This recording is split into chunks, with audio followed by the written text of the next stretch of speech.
What happens when a 16-year-old HIV-positive D.C. runaway encounters the spirit of a 19th century cowboy outlaw on a freight train bound for Norfolk, Virginia? An exciting mystical play called Railings. You should stay tuned for Health Watch.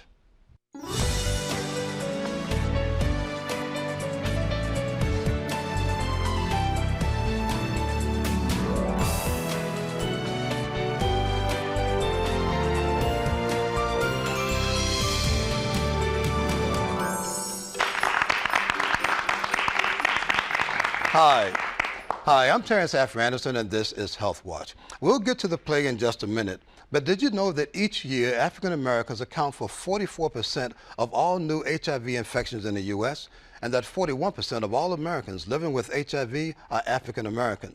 Further, 1 in 16 black men and 1 in 32 black women will be diagnosed with HIV during their lifetime. Additionally, the rate of new HIV infections for black men, mostly men having sex with men, is more than 6 times as high as the rate among white men, and more than twice that of Hispanic men. African American women don't fare much better. Black women account for 64% of all new HIV infections among women. And it's also important to note that African Americans account for 34% of HIV infections amongst young people aged 13 to 24. December 1st, 2015 is World AIDS Day, and we have a very special edition of Health Watch prepared for you today. The Norfolk Department of Public Health, in association with the Illuminating Good Health Coalition and a host of local agencies, will be staging a very novel theatrical production. It is entitled Railings, and it will be presented on December the 11th at 7 p.m. at the Old Dominion University Theater. Admission is free, but you must get your tickets in advance. Call 757-683-8836 for further information. As I mentioned earlier, set between Washington, D.C. and Norfolk, Virginia, Railings tells the story of an HIV-positive teen runaway who encounters the spirit of an 1800s-era African-American cowboy. Sounds very interesting, doesn't it? Well, to help us tell that story, I brought on board today the entire Railings cast, including a Broadway veteran. And we're also going to stage a brief scene for you. But first, I'd like to introduce you to representatives from several agencies in the coalition that are working to stage the production of Railings. They were keenly interested in finding a novel way to get the message out about the devastating HIV/AIDS health disparity impacting African Americans. Joining us today are Kimberly Sparrow, a community health educator with Access AIDS, Carla Galloway, program coordinator, Garden of Hope Development Corporation, and Pierre Diaz, a community health worker, Eastern Virginia Medical School. And now the cast of Railings. First up is Anthony K. Bragg, who will be portraying the teen lead in the play, the 16-year-old Kamal Cole. Next is Ahmad Bashan, who will portray the spirit of cantankerous cowboy outlaw Obadiah Walker, affectionately known as the Midnight Walker. Next is Sarita Scott. She will appear as Kamal's mother, Sylvia Cole, a Washington, D.C. public schools teacher. Jeff Phillips will portray his father, Willem Cole, a D.C. attorney. Next is Angela Auer Brown, who portrays a Cole's neighbor, India Bailey, who has her own secret. Then we have Tony Britt, who will appear as Kamal's uncle, Winton Cole, a sergeant in the Washington, D.C. Metropolitan Police Department. Byron Adrian Shorter will portray gruff Washington, D.C. police officer, Sergeant Isaacs. In just a moment, we're going to show you a scene that we previously recorded in the studio. But first, let's have each actor tell us a bit more about the characters that they're going to portray. And then I'll give you the Railings storyline and set up the scene that you're about to see. Okay, first we have Mr. Anthony K. Bragg. What character are you portraying?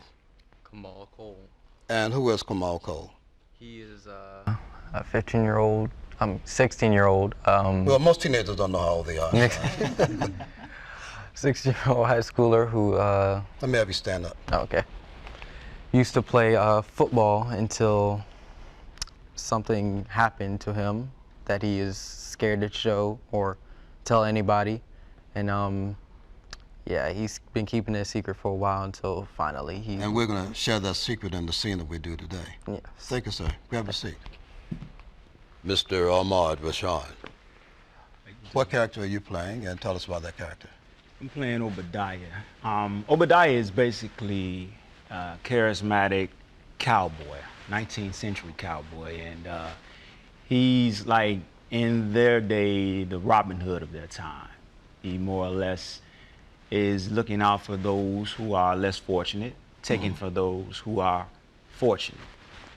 So he's a good guy. He A good is. guy that steals. Acquires. Acquires. I like that much better. Yes. All right. Yes, sir. Thank you, sir. Yep.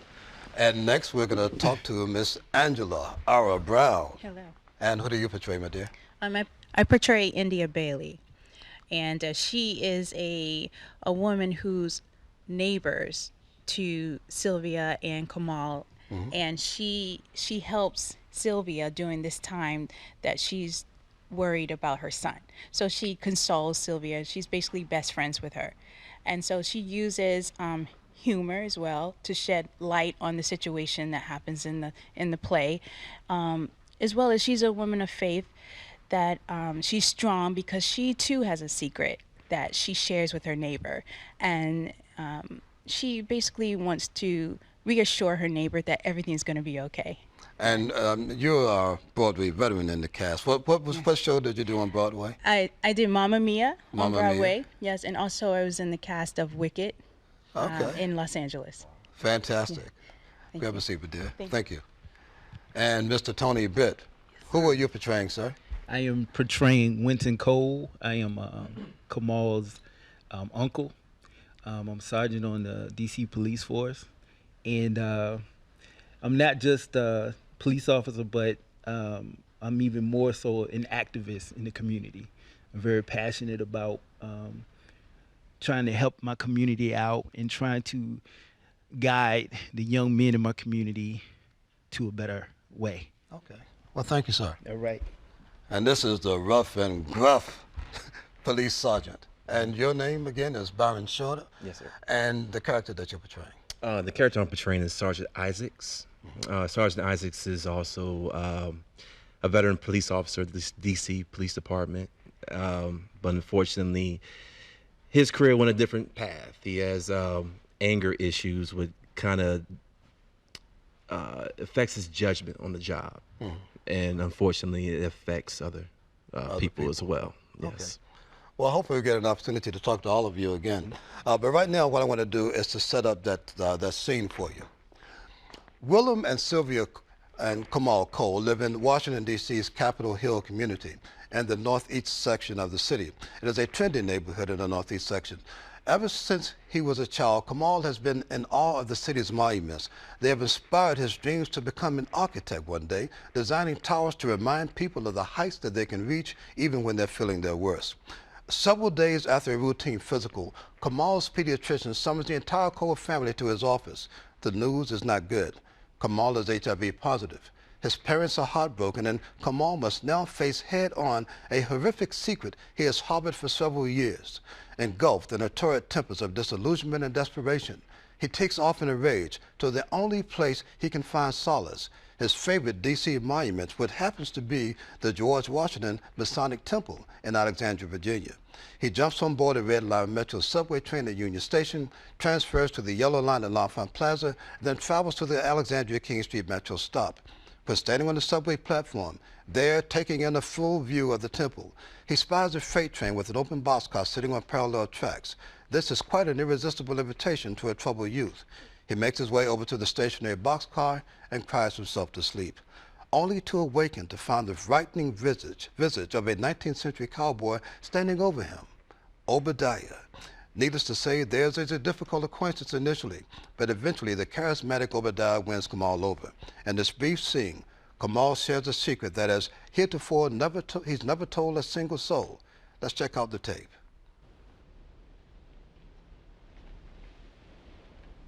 What's ailing you, boy? Why you so all twisted up inside, huh? Yeah, I can tell from the looks of you that you ain't quite fully a man yet. But you's on your way. You got plenty of umph and gumption. Appears to me that something's rushing you into manhood. No doubt you're tough, as stubborn as an old mule. But something got a hold of you. Some got you scared and you don't know what to do about it. Well, I reckon you'll figure out soon enough that you got to talk to somebody sooner or later. May as well be an old soul like me. Look, boy, we definitely gonna be on this boxcar all night. I ain't gonna tell you nothing but the truth.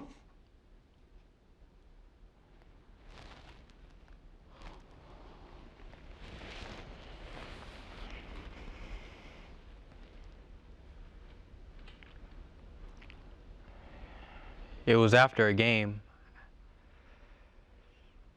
I had just gotten into the shower. I had soap in my eyes, and I didn't realize that the coach snuck in right behind me.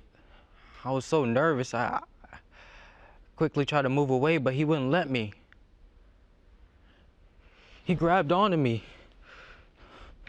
tight. I tried apologizing again for messing up the play on the football field, but he kept saying, "It's okay, Kamal. It's okay.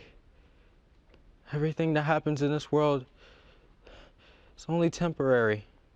It's only for a moment. It's only for a moment. It's only for a moment." He said he was cool with what I tried to do. That I was courageous to take a chance like that. He said that's what he liked about me, that I was different from all the other guys. I wasn't scared or afraid to try something new. And he pulled me even closer to him. That's when he wrapped me up in the exercise jump rope that we used, and it happened so quickly. He wrapped me up so tightly, I didn't realize what was going on, and it's like he did it before or something, and that's when he threw me down on the ground, and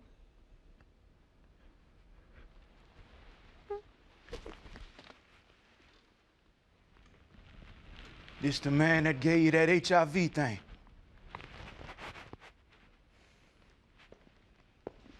Come here, boy. Don't you worry. For this night's over with, you gonna know who I is.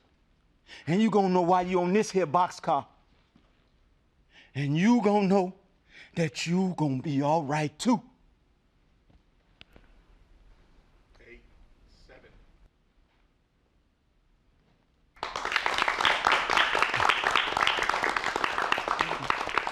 Very powerful scene.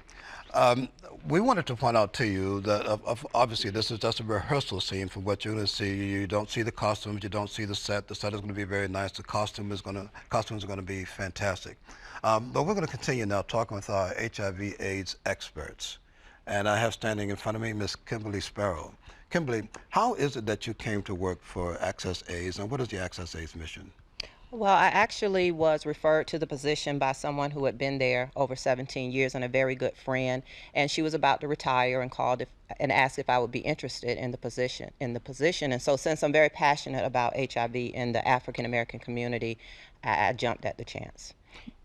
And the mission, the overall mission of Access AIDS Care is to bring dignity and wellness to all people affected with HIV and AIDS. And we do that through a variety of support and prevention services that are offered through our agency. Do you see an alarming incidence of folks coming in that are HIV positive? Absolutely. Very alarming rates. And then there are also large numbers of people who don't even know they're infected. So one of the services that we also offer is free HIV testing. Good, very good. And what is the contact information for your agency? Well, our website is www.accessaids.org, and we have 3 offices, 2 in Norfolk and 1 in Hampton, but we can be reached at 757-625-6992. Okay, I'm sure we're going to have that information up on the screen. Thank you. All right. And Miss Carla Galloway, if you would step up to the mic. Tell us about what you do at the Garden of Hope, and what is the Garden of Hope? I am the program coordinator at the Garden of Hope, and what we do at the Garden of Hope is we try to eliminate the stigma associated with AIDS and HIV, and we do this through collaboration, education, and advocacy. And can you give us some contact information? Absolutely. We are located first at 1317 East Brambleton Avenue, and our That's the website- home of Gethsemane Community Fellowship Baptist Church and Baptist Church and Pastor Kirk Houston. That's right. Getting tongue-tied. Reverend Dr. Kirk T. Houston is our pastor, and our website is www.gardenofhopecdc.org, and you can reach us also at 757-390-4328. CDC. That sounds a lot like another agency, right? that was very good. All right. We're going to continue now because I want to make sure I get a chance to talk to everyone, and then if we have some time left over, we can talk a little bit more. Okay, thank you. Okay, sure. Thank you. And sir, your name is? Pierre Diaz. Okay. And you are with? I'm with Eastern Virginia Medical School. Okay. And what do you do for the medical school? Well, I'm actually a community health worker with Eastern Virginia Medical School. I work for the Eastern Virginia Medical School Resource Center here in Norfolk, Virginia. I see. And can you give us some contact information for that? Yes, definitely. We are actually located at 358 Marbury Arch here in Norfolk, Virginia, 23507. Also, contact information and phone number is 757. That would be 446-6170. Beautiful. Thank you, sir. Thank you. All right. I want to make sure that I get to some dear friends of mine and saving the best for last here. Now, you sit down. I'm going to get to the beautiful lady first. What's wrong with you? Okay. Savita Scott. And Savita, what character are you playing in the show? I play Sylvia Cole, which is Kamal's mother. And Sylvia is a teacher in the DC public school system. And she has seen, teenage pregnancy on the rise. She has seen many of her students contract different STDs. And she just wants a different life for her son, Kamal, which is why she believes that preaching a life of abstinence will keep him from going down the same road. Good. Thank you very much. Okay, now you can stand up. Jeff Phillips. Yes, sir. And you are portraying? I am playing Willem Cole. I play Kamal's father. He is a conservative 40-year-old, very successful attorney in the D.C. area. He came from a very rigid background. He was raised by a single mom with his brother, of course, Winton. He got involved in some gang activity, and that caused him to go down the wrong path until he saw his brother following his footsteps, and then he decided to change his ways, become man of the house, and become less of a burden on his mother. So he's instilled kind of that discipline and very strict on Kamal. Sit up straight. And but the conflict that he has when finding out the news deals with his moral compass and also dealing with the love of his child. Fantastic, sir. Thank you very much. Thank you. Kimberly, I want to ask you another question. In the play, when India shares with the family that Kamal, they need to make sure that he gets a good infectious disease doctor, that he takes his medication. When you find someone newly diagnosed, when they just get their status, what approach do you have? What do you say to them? Well, that is very important information to give to a person. We immediately connect them with primary care where they can get blood work so that the doctors can see where they are in terms of their diagnosis and also help them to continue on with care. And we also, matter of fact, the Center for Disease Control now is suggesting that people start medication at diagnosis. So yes, that's some of the most important information that we give to people. And we help them. We walk them through the whole process because while they're trying to digest this sometimes life-changing information, they usually need someone to guide them along the way. Some counseling. You're speaking of counseling? Absolutely, and not only addressing their physical needs, but it's also important to address some of the mental and emotional things that they're dealing with as well. And we provide those in some of the one-on-one interventions that we offer at Access AIDS Care. And you've been with the agency how long now? For a little over a year, about a year and a half. Okay, but you've done some work in that arena for a while, have you not, or? Absolutely. In my own time, I actually do some education for churches, specifically the Black church, because I want to make sure that we are educated so that we can reduce the stigma and be more accepting of people when they come into the doors. Fantastic. Caller, you're with a faith-based agency.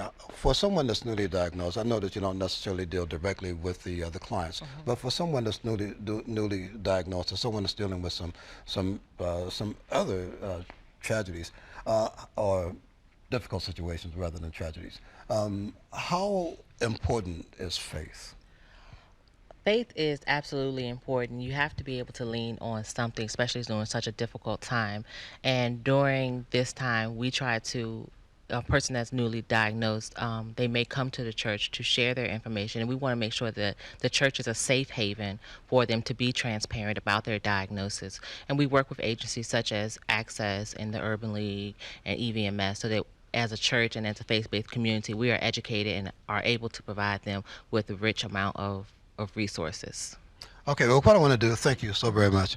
What I want to do now, I want to make sure that I give some information that we have for the clinic at the Norfolk Department of Public Health, the STD clinic hours. Those are Mondays and Thursdays at 8:30 a.m. to 10:30 a.m., and then again from 12:15 p.m. to 2:30 p.m. Tuesdays and Wednesdays from 8:30 a.m. to 10:30 a.m., closed on Fridays. Evening hours on the second and the fourth Tuesdays of every month from 4 p.m. to 7 p.m.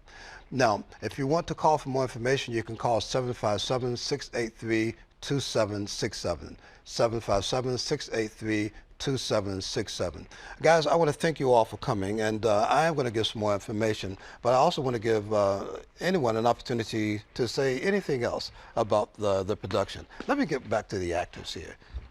Is there anything you'd like to say about what do you feel about portraying this particular character? I feel it's an awesome opportunity. The entire cast is talented. The play was just, so well written, and I think that the community should come out and see this play and learn more about how HIV affects, especially the Black community and our youth as well. Well, thank you very much. Anyone else? Jeff, you always have something to say. He always has something to say.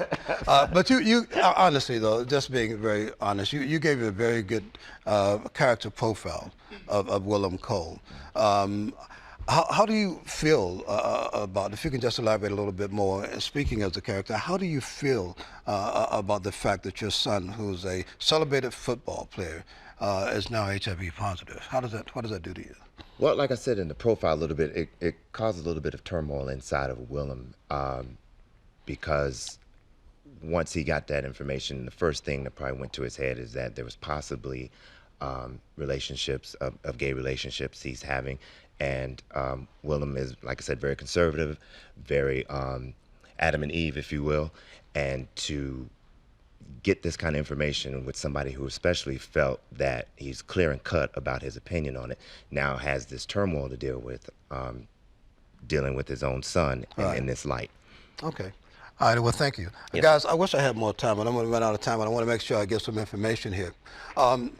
The Illuminating Good Health Coalition and the Norfolk Department of Public Health are presenting this program in association with a number of different agencies. They include Wealthy Place Ministries, the EVMS HIV AIDS Resource Center, Access AIDS Care, the Garden of Hope Development Corporation, the Urban League of Hampton Roads, the Norfolk Community Health Center, the Hampton Roads Community Health Center, the International Black Women's Congress, and the Southeastern Virginia Health System, the Minority Aid Support Services, Greater Norfolk Medical Society, Norfolk State University's Project Choice. Now, I also want to tell you about a few events that are taking place in celebration of World AIDS Day. These include on November 30th, the Arts for Life presented at 7 p.m. at the Todd Rosenbluth TR Dance Center, 325 Granby Street in Norfolk. For more information, call 757-626-3262. The December 1st AIDS Awareness Conference presented at 6 p.m. at the 2nd Calvary Baptist Church, 2940 Corporate Avenue, Norfolk. For more information, call the church office at 757-627-7222. Also on December 1st at 12 p.m., the Eastern Virginia Medical School and the Center for Comprehensive Care of Immune Deficiency, C3ID, will host a workshop entitled HIV Adherence Strategies for Case Managers. For more information, call Brian Odell at 757-446-8989. On December 4th from 7 p.m. to 10 p.m., the World AIDS Day Gala will be presented at the EVMS Lester Hall, located at 651 Colley Avenue, Suite 104 in Norfolk. Now, I also want to tell you that at the World AIDS Day Gala, we're going to do a scene. You can also call the AIDS Resource Center for more information at 757-446-6170. On December 5th, we have the World AIDS Day Walk, which begins at 9 a.m. at the Gethsemane Community Fellowship Baptist Church, 1317 East Barrington Avenue, Norfolk, and will conclude at the HIV/AIDS Resource Center located at the EVMS Smith Rogers Hall, 358 Mowbray Arch in Norfolk. Lastly, of course, is Railings, set for a 7 p.m. performance followed by a panel discussion at the Old Dominion University University Theater, 4601 Hampton Boulevard, Norfolk. Admission is free. Guys, again, we want to thank you so very much for joining us today. This has been a real thrill, a joy, and I don't know what to say. I just can't wait to see it. I mean, I'm serious. This is a show that we've done before, and just back in 2002, we've done it before, and it went exceedingly well. For this particular production, we're making it a mixed media production. All the boxcar scenes, it's going to give you the illusion, the feeling that you're traveling along with the cast of Obadiah and Amal and Kamal on the boxcar. Ladies and gentlemen, we want to thank you so very much for joining us for this edition of Health Watch. Remember, you can catch us online at www.norfolk.gov. If you'd like to drop me a line, you can email me at terrence.alfred-anderson@vda.virginia.gov. Please feel free to also give me a call at 757-683-8836, 757-683-8836. For the Norfolk Department of Public Health, I'm Terrence Alfred Anderson, and this has been Health Watch.